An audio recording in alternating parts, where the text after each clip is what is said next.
Bulletin میں سب سے پہلے آپ کو بتائیں کہ نائب وزیر اعظم اسحاق ڈار کی ترک صدر سے ملاقات ہوئی۔ ملاقات OIC اجلاس کی سائیڈ لائنز پر ہوئی ہے۔ ترجمان دفتر خارجہ کے مطابق اسحاق ڈار کے ہمراہ فیلڈ مارشل عاصم منیر بھی ملاقات میں شریک تھے۔ وزیر خارجہ اسحاق ڈار نے وزیر اعظم شہباز شریف کا نیک تمناؤں کا پیغام پہنچایا۔ اسحاق ڈار نے پاکستان اور ترکیہ کے مابین پائیدار دو طرفہ تعلقات کی اہمیت پر زور دیا۔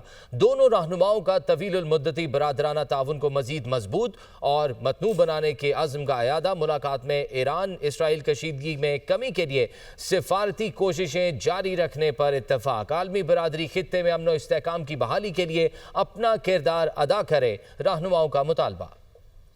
اور ایران کا اسرائیل پر نیا حملہ، 30 سے زائد میزائل داغ دیے۔ تل ابیب، حیفا سمیت اسرائیل کے متعدد شہروں میں دھماکے، میزائل کے ٹکڑے لگنے سے ڈینگش میں رہائشی عمارت میں آگ لگ گئی۔ حملوں میں اسرائیل کے فوجی مراکز، 2 فضائی اڈوں کو نشانہ بنایا گیا۔ ایران میں اسرائیلی جاسوسوں کے خلاف کارروائیوں کا سلسلہ جاری ہے۔ صوبہ قم سے 22 اسرائیلی جاسوس گرفتار کر لیے گئے۔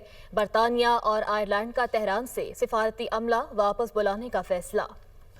ایرانی سپریم لیڈر آیت اللہ خامنائی نے 3 سینئر ایرانی علماء کو اپنا ممکنہ جانشین نامزد کر دیا ہے۔ خبر ایجنسی کے مطابق سینئر کمانڈروں کے مارے جانے کی صورت میں اہم فوجی عہدوں کے ممکنہ جانشین بھی نامزد کر دیے گئے۔ آیت اللہ خامنائی کے بیٹے مجتبی امیدواروں میں شامل نہیں ہیں۔ اسرائیل کا ایرانی شہر اصفہان کے قریب نیوکلیئر سائٹ پر حملہ۔ ایرانی میڈیا کے مطابق نیوکلیئر سائٹ پر حملے سے کسی خطرناک مواد کا کوئی اخراج نہیں ہوا۔ اسرائیل کا پاسداران انقلاب کے ڈرون ونگ کے کمانڈر کو شہید کرنے کا دعویٰ۔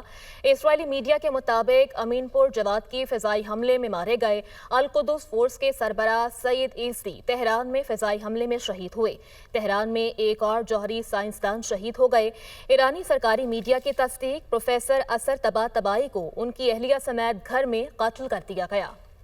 فرانسیسی صدر کا ایرانی صدر مسعود پزشکیان سے ٹیلی فونک رابطہ۔ یورپ اور ایران کے درمیان جوہری مذاکرات تیز کرنے پر اتفاق۔ فرانسیسی صدر نے کہا کہ ایران کو کبھی بھی جوہری ہتھیار حاصل نہیں کرنا چاہیے۔ ایران اس بات کی یقین دہانی کرائے کہ اس کے ارادے پرامن ہیں۔ ایران جوہری ہتھیار تیار کرنے کا ارادہ نہیں رکھتا۔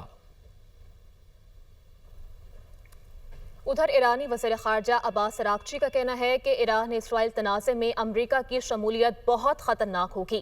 اسرائیلی حملوں میں امریکی فوج شامل ہوئی تو یہ سب کے لیے خطرہ ہوگا۔ ایران کے خلاف جارحیت میں امریکی فوج کی شمولیت پچھتاوے کا باعث بنے گی۔ اسرائیلی حملے رکنے پر ہی اسرائیل ایران تنازع پر بات چیت ہو سکتی ہے۔ ایرانی وزیر خارجہ عباس اراغچی استنبول میں میڈیا سے گفتگو کر رہے تھے۔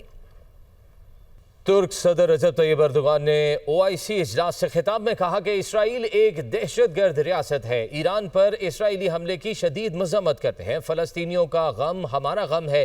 اسرائیل نے غزہ کے علاوہ لبنان اور شام میں بھی حملے کیے۔ نیتن یاہو نے ثابت کیا ہے وہ خطے کے امن کے لیے خطرہ ہے۔ وہ نہیں چاہتا کسی بھی تنازع کو مذاکرات کے ذریعے حل کیا جائے۔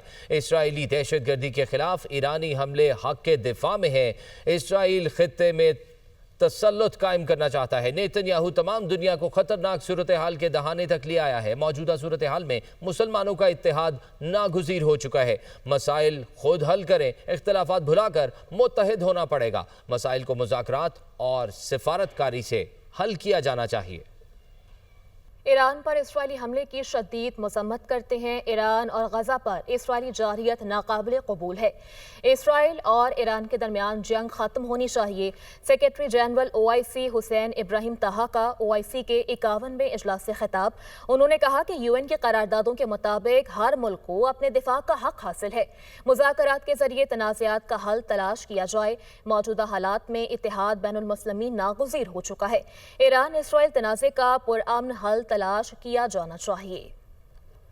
ترجمان ایرانی وزارت خارجہ اسماعیل بقائی کا کہنا ہے کہ اسرائیل کو اس کے جرائم پر کبھی سزا نہیں ملتی۔ اسرائیل کو انسانی حقوق کی سنگین خلاف ورزیوں کے باوجود سزا سے استثناء حاصل رہتا ہے۔ اقوام متحدہ کے تمام رکن ممالک کی ذمہ داری ہے اس ناانصافی کے خلاف کھڑے ہوں۔ اقوام متحدہ چارٹر میں طاقت کے استعمال کی ممانعت ہے۔